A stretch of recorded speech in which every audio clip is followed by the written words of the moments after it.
This is number 7 of the video series being created to bring you up to date on the status of the diorama of Rehoboth Avenue in 1910.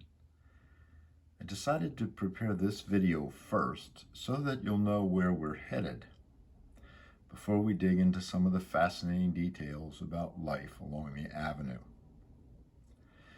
This scene from 1910 was painted by Dana Pyle. It captures the essence of what the beach scene is to depict. Dana was a nephew of Howard Pyle, who was the famous illustrator of several classic books like Treasure Island, and who occupied a cottage on the Rehoboth Boardwalk in the 1890s. Here's your first glimpse of the as yet incomplete diorama of the boardwalk and beach scene. Each plank on the boardwalk has been individually laid. If you look out over the water, you can see the end of the fishing pier.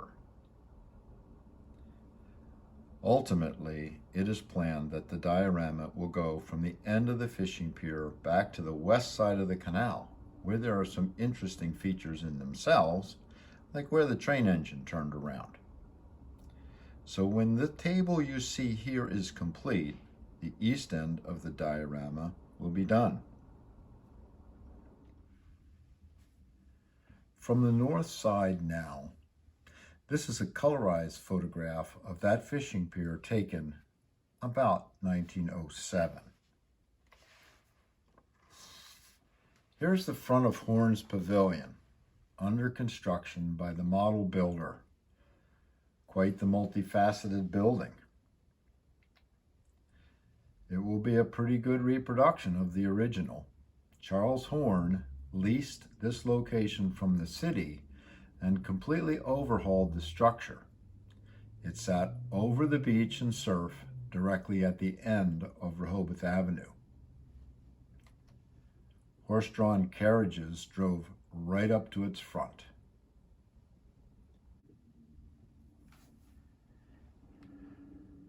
I thought you should see this image that shows how the model builder uses a laser printer to create the windows, doors, appointments, and signs that will adorn Horns.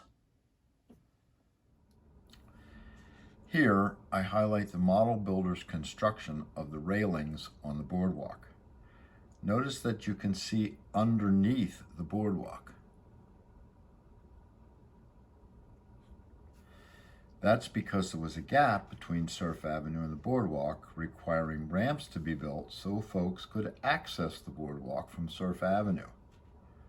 Ramps will be added to the diorama. This 1905 photograph confirms the details of the railings. Notice the gap. And here you can see a ramp. By the way, this beachfront house at the upper right belonged to James A. Hooper. He was designated as an original commissioner when Cape Henlopen City, soon to become Rehoboth Beach, was established in 1891. The platform you can see at the right is below boardwalk level and will support the model of Hill's Bathhouse. Hill's was established in 1893.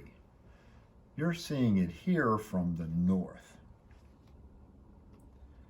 This picture, taken from the south, is the best I have of Hill's Bathhouse.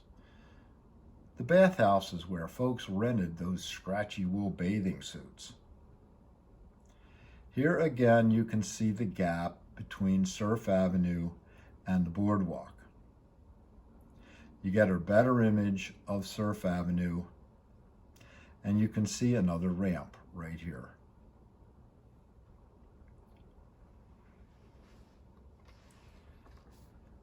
This scene from the diorama depicts the infamous safety rope. It was purposefully built to allow women in wool, heavy bathing suits to brace themselves against the waves and the surf. Here's a colorized photograph of that rope from the early 1900s. I return to this image of the diorama at its current stage of production. There's a lot of work left to do. The intricate octagonal platform attached to the boardwalk was known as the Casino Pavilion. It will get a roof.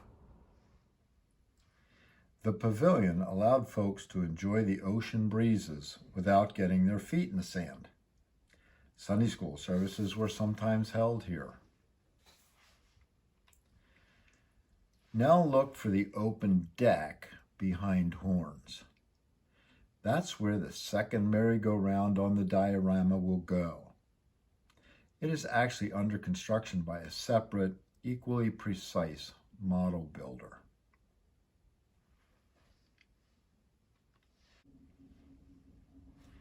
Here's an actual photograph that proves the existence of that merry-go-round.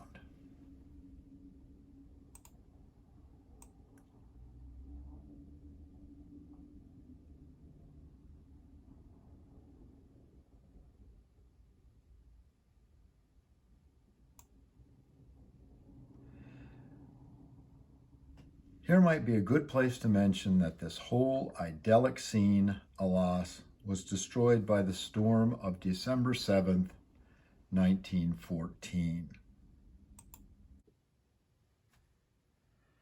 In this picture from the north, you can see what remains of horns separated from its foundation. Boardwalk, horns, hills, Surf Avenue, merry-go-round. All gone. So I hope you've enjoyed getting this update on the progress of the Boardwalk Beach scene. In a few days, watch for the next video, which will provide an overview of the train station scene. That's table number 1.